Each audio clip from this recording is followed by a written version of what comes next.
Discover India by road में आज हम एक्सपीरियंस करने जा रहे हैं सहजानंद यूनिवर्स का, जो कि स्थित है नीलकंठ धाम पोइचा में। वैसे तो कुछ सालों पहले हम नीलकंठ धाम पोइचा आ गए थे और उसका वीडियो भी हमारे चैनल पे उपलब्ध है, लेकिन उस वक्त किसी कारणों की वजह से हम यह सहजानंद यूनिवर्स नहीं देख पाए थे।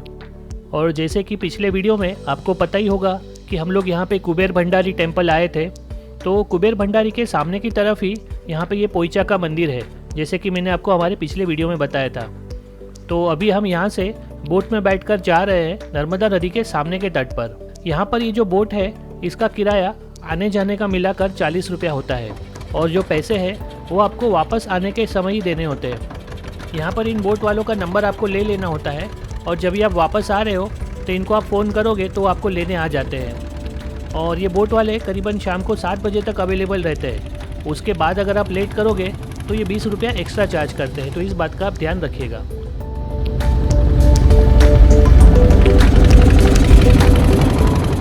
कुछ ही देर में हम सामने की ओर नर्मदा नदी के तट पर पहुंच गए थे, और जैसे ही हम यहाँ पे उतरे तो हमने देखा हमारे सामने की ओर कुछ जीप्स खड़ी हुई थी। यहाँ पे ये शेयरिंग जीप्स खड़ी होती है जो आपको 10 रुपये में सामने नीलकंठ धाम लेकर जाती है, लेकिन उसके लिए आपको थोड़ी देर वेट करना पड़ता है कि जब तक यहाँ पे सारे पैसेंजर्स ना आ जाएं। हम भी काफ़ी देर तक रुके, लेकिन जब कोई नहीं आया तो हम तो सामने की ओर चलने लग गए थे। यहाँ से करीबन 10-15 मिनट ही लगते हैं, तो आपको चलने में कोई परेशानी नहीं होगी। और सामने की तरफ आके आपको थोड़ा सा चढ़ना होता है, तो इस बात का आप ध्यान रखिएगा। और जैसे ही हम चढ़ के ऊपर की ओर आ गए थे तो यहाँ पर ये नीलकंठ धाम का परिसर आ जाता है। यहाँ के मुख्य गेट के सामने ही सहजानंद यूनिवर्स का एंट्रेंस स्थित है। जब हमने यहाँ पे पढ़ा तो पता चला कि अभी इसको खुलने में टाइम है, ये 1 बजे खुलेगा। तो अभी हमें भूख लग रही थी तो हम आ गए थे यहाँ के नीलकंठ प्रसादम में। ये यहाँ का कैंटीन है जो कि यहाँ के मेन गेट के सामने ही स्थित है। तो हमने सोचा कि पहले यहाँ पे थोड़ी सी पेट पूजा कर लेते हैं, क्योंकि फिर एक बार अंदर चले गए तो फिर कुछ खाने नहीं मिलेगा। तो यहाँ पर काफ़ी सारी वेराइटीज़ उपलब्ध है, तो हमने भी उसमें से कुछ वैरायटी अपने लिए खाने के लिए ले ली थी, जिसमें आप जैसे कि देख सकते हो ये छोले भटूरे है, पाव भाजी है, समोसा है इत्यादि। और यहाँ पर यात्रियों की बैठकर भोजन करने की व्यवस्था भी की गई है। खाना खा के कुछ ही देर में हम भी बाहर की तरफ आ गए थे, और यहाँ के ये मुख्य प्रवेश द्वार से होते हुए आपको सहजानंद यूनिवर्स के लिए प्रवेश करना होता है। सहजानंद यूनिवर्स एक माइथोलॉजिकल बेस्ड थीम पार्क है, और यहाँ का ये मुख्य आकर्षण 151 फुट ऊंची भगवान स्वामीनारायण की मूर्ति है। उसके अलावा यहाँ पे काफ़ी सारी एक्टिविटीज़ भी है और काफ़ी सारे शोज़ भी है। तो चलिए दोस्तों, साथ मिलके एक्सपीरियंस करते हैं सहजानंद यूनिवर्स का। और साथ ही साथ मैंने आपको इस वीडियो में ये पूरा सहजानंद यूनिवर्स दिखाने की कोशिश की है, तो हो सके तो आप कहीं पर भी इसे स्किप मत कीजिएगा।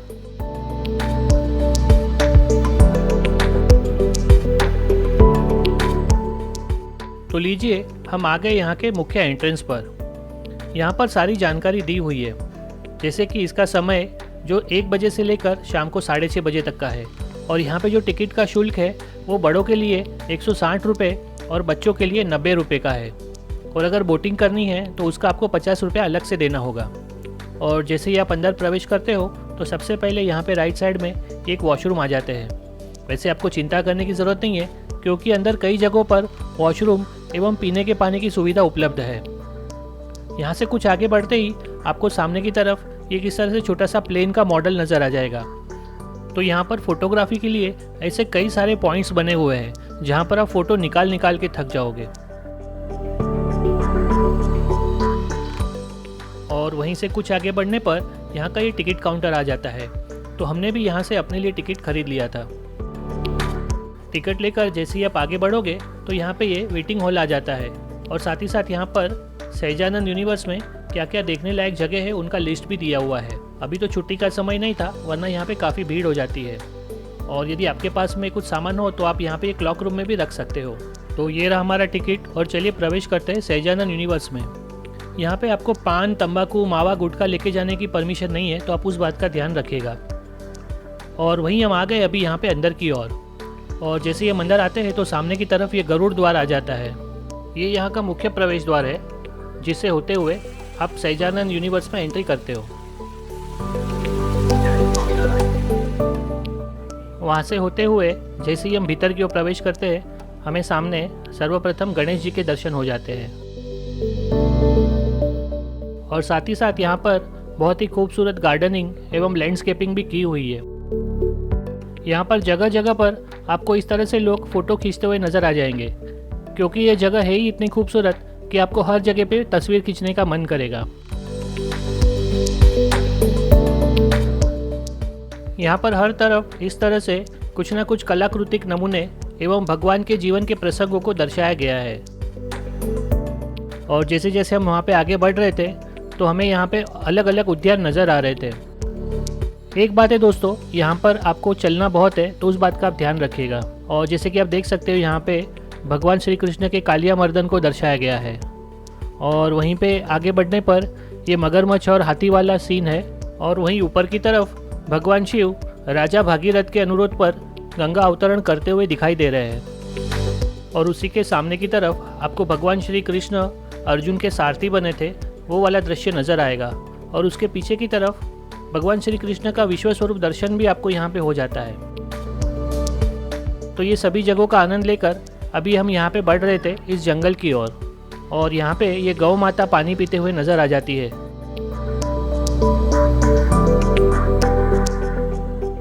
और जैसे हम उस जंगल के अंदर आए तो यहाँ पर भी आपको हर तरफ कोई ना कोई झांकी नज़र आ जाएगी। यहाँ पे भगवान के अलग अलग जीवन प्रसंग दर्शाए गए, जिसमें कहीं आपको कृष्ण भगवान, कहीं राम जी, कहीं स्वामीनारायण भगवान, ऐसे अलग अलग भगवानों के जीवन प्रसंगों को यहाँ पे इस तरह से दर्शाया गया है। और जैसे कि आप देख सकते हो, यहाँ पर भगवान श्री कृष्ण द्वारा धेनुकासुर का जो वध किया गया था उसका प्रसंग दर्शाया गया है।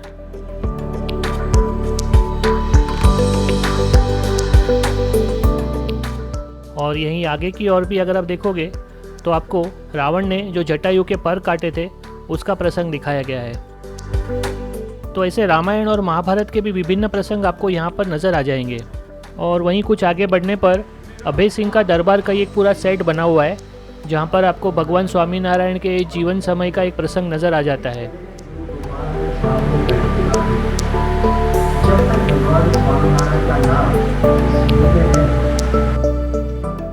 इस शो को देखने के बाद जैसे ही आप आगे की ओर बढ़ोगे तो आपको कुछ सीढ़ियाँ चढ़नी होगी।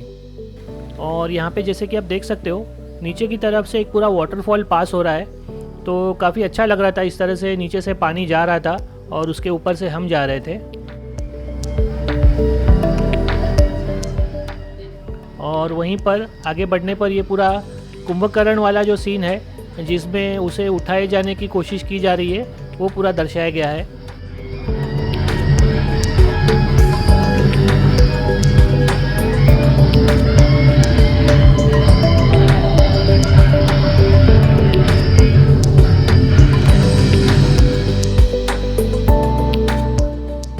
ऊपर थोड़ी देर बैठकर हम भी अभी नीचे की तरफ उतर रहे थे।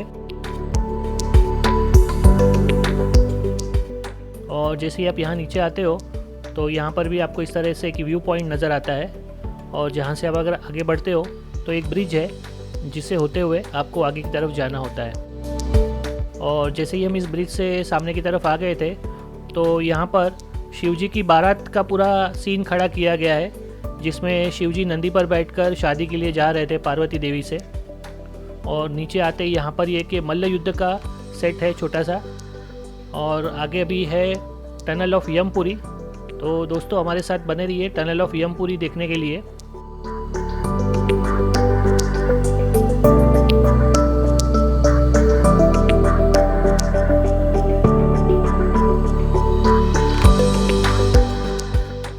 और जैसे कि मैंने आपको पहले ही बता दिया था कि आपको यहाँ पे चलना बहुत है, तो उस बात का आप ध्यान रखिएगा।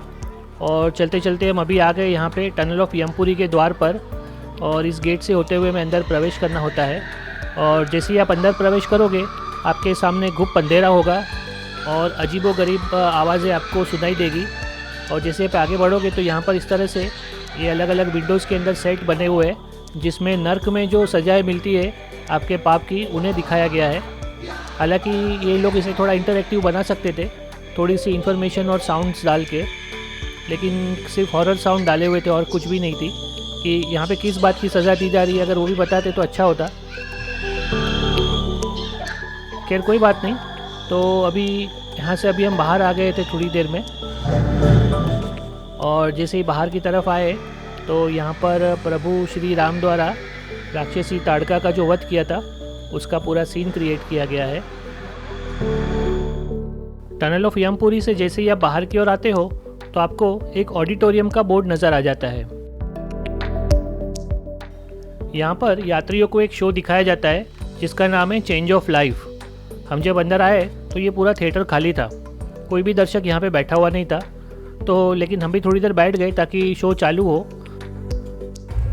सभी बच्चे जब छोटे होते हैं तो सुंदर और मासूम भी होते हैं, लेकिन वक्त के गुजरते ही कोई उनकी मासूमियत और सुंदरता चुरा लेता है। तो चलिए पहचानते हैं उस चोर को और कैसे। शो चालू भी हुआ, लेकिन प्रोजेक्टर की क्वालिटी इतनी ख़राब थी कि ठीक से कुछ दिखाई नहीं दे पा रहा था। तो हम भी फिर वहाँ से बाहर की ओर आ गए। लेकिन वाकई में दोस्तों, हमारे यहाँ पे ये मेंटेनेंस एक बहुत बड़ा इशू है। हमारे साथ भी जो दर्शक बैठे थे वो भी आधे में ही छोड़ के चले गए क्योंकि कुछ दिखाई नहीं दे रहा था। और साथ ही में ये जो फिल्म थी ये व्यसन मुक्ति के ऊपर थी, तो वैसे भी लोगों को इसमें इतना इंटरेस्ट होता नहीं है। और अभी वहीं से बाहर की तरफ हम आ गए और भी अलग अलग यहाँ की झांकियों को देखने के लिए। तो सब देखते हुए धीरे धीरे हम आगे की ओर बढ़ रहे थे। वहाँ से बाहर निकल के जैसे ही हम आए तो यहाँ पर लॉज गांव का एक सेट बनाया हुआ था। ये वही लॉज गांव है जहाँ पर रामानंद स्वामी का आश्रम स्थित है, और भगवान स्वामीनारायण ने गुजरात में सबसे पहले इसी आश्रम में प्रवेश किया था, और वहीं से इन्हें भगवान स्वामीनारायण का नाम भी मिला था। और ये सामने की तरफ ये पुल है जिससे होते हुए हम नीचे की तरफ आए थे। और आगे बढ़ने पर यहाँ पे आपको इस तरह से 108 वनस्पतियों का छोटा उद्यान भी देखने मिल जाता है, लेकिन इसमें कुछ समझ में नहीं आता है कि कौन सी वनस्पति कहाँ पे है। और उसी के आगे यहाँ पर ये गोकुल वासियों की रक्षा करने के लिए जो भगवान कृष्ण ने गोवर्धन पर्वत उठाया था उसकी एक प्रतिकृति बनाई गई है। वैसे तो मैं कोशिश कर रहा हूँ आपको कि इस सहजानंद यूनिवर्स का हर एक कोना आपको दिखाऊं, लेकिन ये इतना बड़ा है कि हर एक डिटेल में दिखाने जाऊँगा तो ये जो वीडियो है 1 घंटे का बन जाएगा। और ये जैसे कि आप देख सकते हो सामने ये अमृत मंथन का पूरा सीक्वेंस खड़ा किया गया है और काफ़ी खूबसूरती से इसे बनाया गया है। लेकिन फिर भी मैं कहीं कहीं पे जो वीडियो का पार्ट है वो स्पीड अप कर रहा हूँ ताकि आपको स्किप करने की जहमत ना उठानी पड़े। और वहीं हम आ गए अभी यहाँ के ये चिड़ियाघर की ओर। और चिड़ियाघर जो है ये ऐसे थोड़े से यहाँ पे पिंजरे रखे हुए हैं, तो चलिए देखते हैं यहाँ पे कौन से प्रजाति के पक्षी रखे हुए हैं। और यहाँ पे जैसे ही हम सामने की तरफ आए तो यहाँ पे ये सफ़ेद जो कुकाटोस जैसे पक्षी होते हैं वो रखे हुए, और ये लव बर्ड्स है। तो ज़्यादा करके हर पिंजरे में लव बर्ड्स ही रखे हुए थे। तो चिड़ियाघर के नाम पे यहाँ पे आपको लव बर्ड्स तो भरपूर मात्रा में देखने मिल जाएंगे, और यहाँ पे कोई ख़ास ऐसे पक्षी है नहीं। और वहीं से आगे बढ़ने पर ये पूरा द्रौपदी का जो चीर हरण वाला सीक्वेंस है यहाँ पे खड़ा किया गया था, तो ये भी काफ़ी इंटरेस्टिंग था। सिर्फ म्यूज़िक इफ़ेक्ट थी और कुछ था नहीं ज़्यादा। और वहाँ से धीरे धीरे हम आगे बढ़ रहे थे और अभी आ गया था यहाँ पे ये मिरर हाउस। और यहाँ पे जगह जगह पे इस तरह से ये सेल्फी पॉइंट्स बनाए हुए हैं, तो यहाँ पर आपको फ़ोटो खींचने में तो काफ़ी मज़ा आने वाला है। और लीजिए दोस्तों, अभी हम आ गए यहाँ पे ये मिरर हाउस के अंदर, और जैसे कि आप देख सकते हो यहाँ पे ये पूरी मिरर की एक टनल बनी हुई है, और यहाँ पे काफ़ी वाइब्रेंट म्यूज़िक भी प्ले हो रहा था। और साथ ही साथ ये पूरी डिस्को लाइट इफ़ेक्ट की वजह से ऐसा लग रहा था कि जैसे हम कोई डायमंड के अंदर चल रहे हो। मिरर को अच्छे से यहाँ पे सेट किया हुआ था।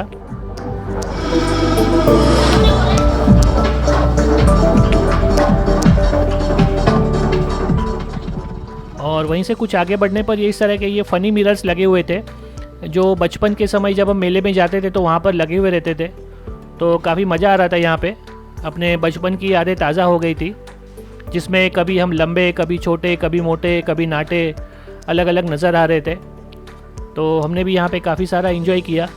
और वहीं पे ही आगे की तरफ ये इस तरह से बुलबुलिया बना हुआ था मिरर का, जिसे हम मिरर मेज़ भी कह सकते हैं। तो आपको अपना रास्ता ढूंढना होता है, तो हम भी कहीं कहीं टकरा जा रहे थे, लेकिन वहीं आखिरकार हमने भी हमारा रास्ता ढूंढ ही लिया। और अभी हम आ गए थे यहाँ से बाहर की ओर, यहाँ पे ये पूरा एक आर्ट गैलरी है, इसे सहजानंद आर्ट गैलरी कहा जाता है। यहाँ पे ये छोटे छोटे ऐसे मॉडल्स बना के रखे गए जिसमें भगवान स्वामीनारायण के और अन्य जो जीवन प्रसंग है उन्हें दिखाया गया है।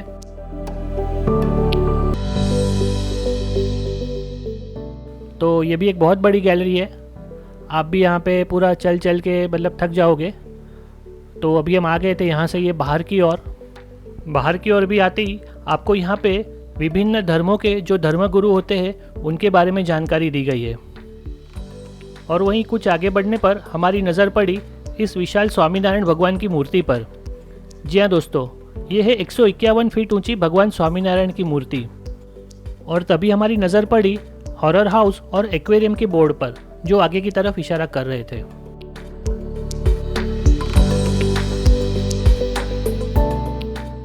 यहाँ पर हमने कुछ देर आराम किया, थोड़ी सी फोटोग्राफी की और हम बढ़ चले आगे की तरफ। मूर्ति के बगल से ही होते हुए रास्ता पीछे की तरफ आता है और वहाँ पर ये खूबसूरत फाउंटेन स्थित है। और वहीं आपको राइट साइड में ये इस तरह से बड़ा सा राक्षस का मुंह दिखाई देगा जिससे होते हुए आपको हॉरर हाउस में प्रवेश करना होता है। तो चलिए चलते हॉरर हाउस में।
मुर्दा जाग उठा। सच कहूँ दोस्तों तो इतना कोई डरावना नहीं था, लेकिन ठीक था, मतलब लाइट इफेक्ट साउंड इफेक्ट अच्छे से किया गया था। हाँ, डेफिनेटली आपके बच्चों को थोड़ा सा डर लग सकता है। और जैसे ही आप हॉरर हाउस के बाहर आते हो तो आपके सामने की तरफ स्थित है यहाँ का मछली घर यानी कि एक्वेरियम। और यहाँ पर भी अलग अलग टैंकों में विभिन्न प्रकार की मछलियाँ रखी गई है। तो चलिए दोस्तों, आप भी हमारे साथ में आनंद उठाइए इस मछली घर का।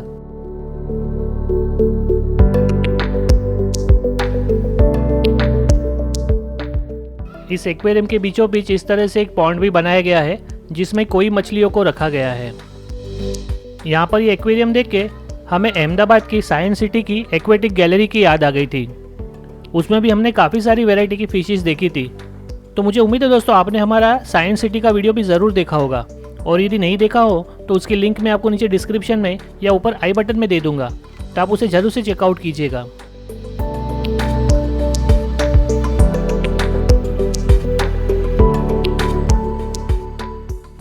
यहाँ पर हमने विभिन्न प्रकार की मछलियाँ देखी और हमें काफ़ी मज़ा भी आया। और साथ ही साथ यहाँ पर और एक फ़िश थी जिसका नाम एलिगेटर फ़िश था। ये देखने में बिल्कुल मगरमच्छ जैसी लग रही थी। और वहीं कुछ ही देर में हम आ गए थे इस एक्वेरियम के बाहर। जैसे ही बाहर की ओर आए तो हमने देखा तो सामने की तरफ एक पानी का कूलर भी रखा हुआ था और कुछ बैठने की जगह भी थी। यहाँ पर यात्रियों के लिए वॉशरूम्स भी बने हुए थे, तो हमने भी यहाँ का वॉशरूम इस्तेमाल किया और देखा तो यहाँ के वॉशरूम भी काफ़ी साफ सुथरे थे। यहाँ से ये रास्ता साइंस सिटी, इन्फो सिटी और नौका विहार की तरफ इशारा कर रहा था, तो हम भी उसी ओर आगे बढ़ने लगे। और तभी देखा तो हमारे राइट साइड में एक पिंजरे में काफ़ी सारे बतख एवं टर्कीस रखे हुए थे। वहाँ से जैसे ही हमने सामने देखा तो हमारे सामने फिर से यह स्वामीनारायण भगवान की मूर्ति नजर आ गई। और वहीं थोड़ा आगे बढ़ने पर आ गई थी यहाँ की साइंस सिटी। अभी देखते हैं कि यहाँ पर क्या क्या देखने मिलता है। तो जैसे ये मंदिर आए तो हमने देखा कि यहाँ पर इस तरह से अलग अलग बॉक्सेस में कुछ अलग अलग साइंस एक्सपेरिमेंट रख के बताए गए थे, और वहाँ पे इस तरह से आपको अंदर फिंगर डालनी होती थी जिससे वो एक्टिवेट हो जाता था। तो हमने भी यहाँ पर कई सारे प्रयोग ट्राई किए। जिनमें से कई सारे तो चल रहे थे लेकिन बहुत से बंद भी थे, तो वो हमें एक थोड़ा सा डिसअपॉइंटमेंट हुआ। जैसे कि मैंने पहले ही आपको बताया था कि अपने यहाँ पे ये मेंटेनेंस एक बहुत बड़ा इशू है, तो यहाँ पे आधे से ज़्यादा चीज़ें तो बंद निकल रही थी, लेकिन फिर भी जो कुछ चालू थी उसको देख के हम इसका आनंद ले रहे थे।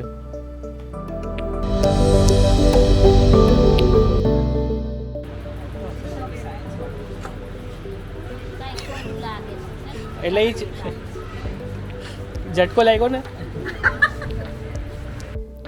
साइंस सिटी से जैसे ही हम बाहर की ओर आए तो वहीं पे सामने की तरफ स्थित थी इन्फो सिटी। तो चलिए चलते इन्फो सिटी में। इन्फो सिटी भी देखने में साइंस सिटी जैसे ही थी। यहाँ पर भी इस तरह से अलग अलग एक्सपेरिमेंट्स रखे हुए थे, तो साइंस सिटी और इन्फो सिटी में कोई ज़्यादा फर्क नहीं था।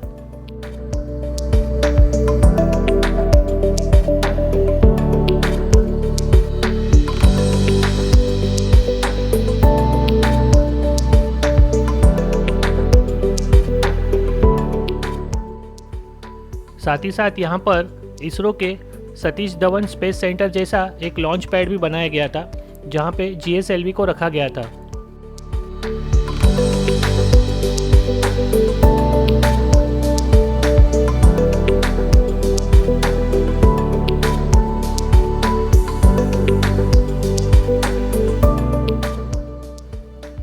यहाँ पर भी वैसे काफ़ी सारे एक्सपेरिमेंट्स रखे हुए थे, लेकिन 5 में से 2 जो एक्सपेरिमेंट थे वो बंद ही पड़े हुए थे, तो इस पे थोड़ा सा ध्यान देना चाहिए।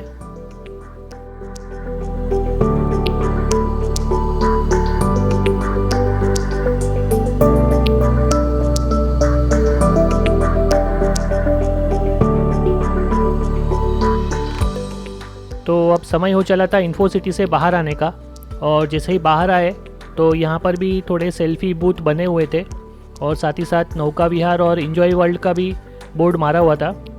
और वहीं जब आगे बढ़े तो यहाँ पर एक इस तरह से बड़ा सा हार्ट बना हुआ था, जहाँ पर बैठ के आप फ़ोटो खिंचवा सकते हो, और साथ ही साथ एक ये गोरिल्ला भी रखा हुआ था, इसके साथ भी आप चाहो तो फ़ोटो खिंचा सकते हो। हमने थोड़ी सी वहाँ पे फ़ोटोग्राफी की, और वहाँ से जैसे ही कुछ आगे बढ़े तो यहाँ पर ये एक ब्रिज आ जाता है। ये पूरा एक सस्पेंशन ब्रिज जैसा है, तो यहाँ पर आप थोड़ा सा ध्यान से चलिएगा क्योंकि ये झूलता रहता है। और यहाँ पे चारों तरफ फाउंटेन्स लगे हुए हैं। तो जैसे ही हम वहाँ से बाहर आए तो काफ़ी मज़ा आ रहा था वहाँ पे ब्रिज पे।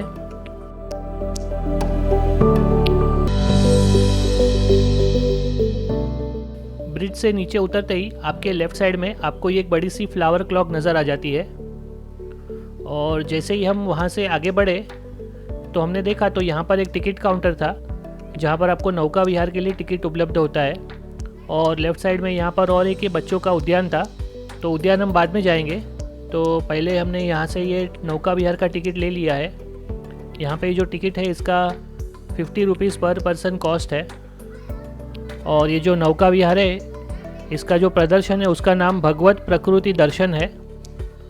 तो यहाँ पर फोटोग्राफ्स तो काफ़ी अच्छे लगाए हुए हैं।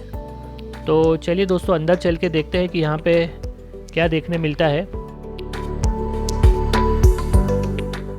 क्योंकि दिल्ली जब हम गए थे अक्षरधाम में तो वहाँ पर भी हमने इसी तरह का एक नौका विहार किया था, और वहाँ पर भी उन्होंने काफ़ी अच्छी तरह से इंडियन वैदिक कल्चर को दर्शाया था।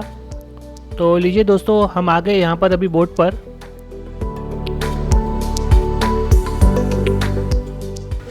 और बोट में बैठ के जैसे हमारी बोट आगे बढ़ी तो एक टनल से होते हुए हम यहाँ पे आ गए। अभी यहाँ का ये एग्जीबिशन हॉल है।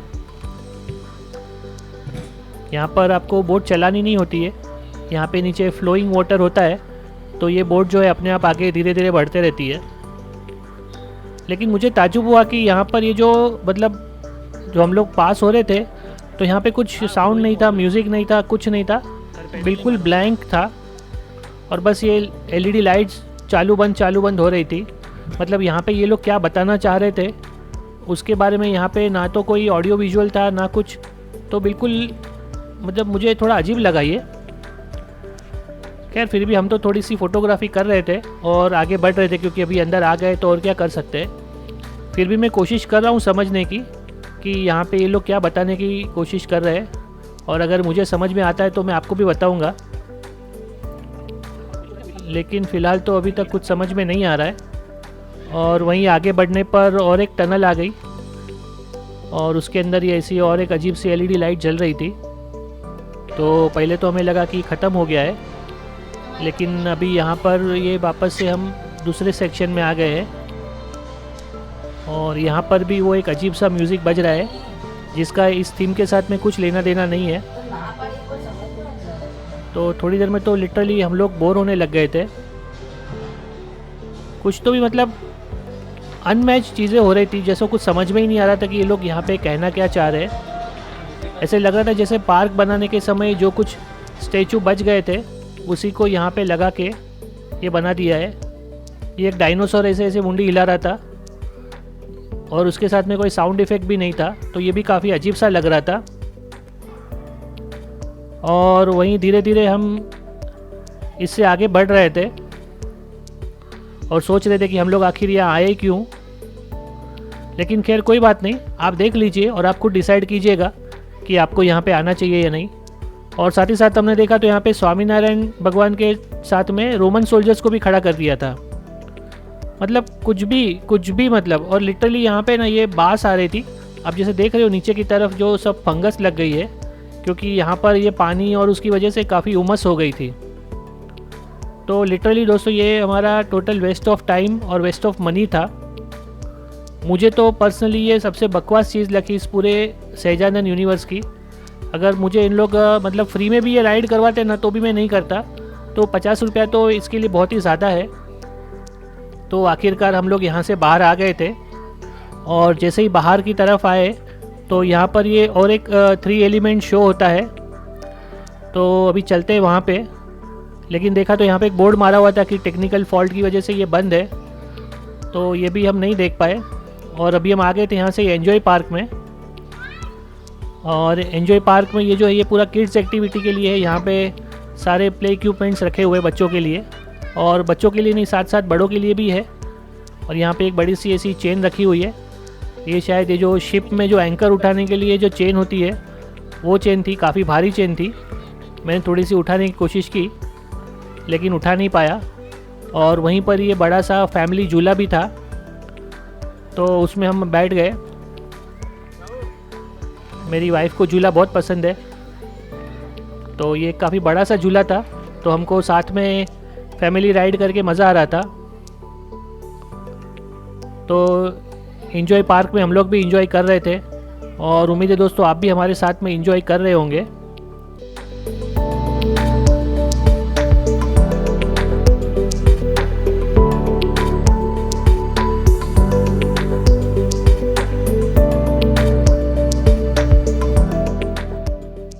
इस एंजॉय पार्क में हमने देखा कई प्रकार के झूले लगे हुए थे, तो हमने भी यहाँ पर अलग अलग झूलों पर बैठकर थोड़ा सा फैमिली टाइम स्पेंड किया। और अभी समय हो गया था दोस्तों यहाँ से बाहर निकलने का, क्योंकि ये जो एंजॉय पार्क है ये सहजानंद यूनिवर्स का सबसे आखिरी आकर्षण है और यहीं से ये बाहर जाने का रास्ता है। तो जैसे ही आप बाहर की ओर आते हो तो यहाँ पर एक स्विमिंग पूल नज़र आ जाता है। तो यहाँ पर जो स्विमिंग पूल है यहाँ पर 1 घंटे का 80 रुपये टिकट है और 10 साल से छोटे बच्चों का 60 रुपया है। तो यदि आप चाहो तो यहाँ पर भी जा सकते हो, लेकिन यहाँ पे कॉस्ट्यूम जो है वो कंपलसरी है। बिना कॉस्ट्यूम के आप यहाँ पे नहीं जा सकते।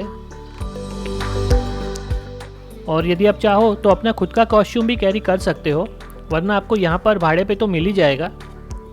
तो चलिए दोस्तों आज का हमारा सहजानंद यूनिवर्स का वीडियो यहीं पे ख़त्म करते हैं, क्योंकि अगले वीडियो में हम आपको लेके जाने वाले हैं नीलकंठ धाम पोइचा। और साथ ही साथ इसका और एक वीडियो मेरी चैनल पे है जिसमें हमने इसके नाइट व्यू भी कैप्चर किए हुए हैं। तो अगर आपको वो नाइट व्यू का वीडियो देखना है तो वो उसकी लिंक मैं आपको डिस्क्रिप्शन में दे दूँगा। और मुझे उम्मीद है दोस्तों आपको हमारा आज का वीडियो भी पसंद आया होगा, और यदि पसंद आया हो तो इसे लाइक कीजिएगा, अपने दोस्तों के साथ में इसे शेयर कीजिएगा, और यदि आपको कोई डाउट हो तो हमें कमेंट ज़रूर कीजिएगा। और इसी तरह के मज़ेदार वीडियो देखने के लिए आप हमारे चैनल को सब्सक्राइब भी कर सकते हो, और साथ ही साथ में बेल नोटिफिकेशन आइकॉन को ऑल पे सेट कर दीजिएगा ताकि आपको हमारे वीडियो के नोटिफिकेशन टाइम टू टाइम मिलते रहे। तो चलिए दोस्तों मिलते हैं हमारे अगले वीडियो में, तब तक बने रहिए हमारे साथ में डिस्कवर इंडिया बाय रोड पर। धन्यवाद।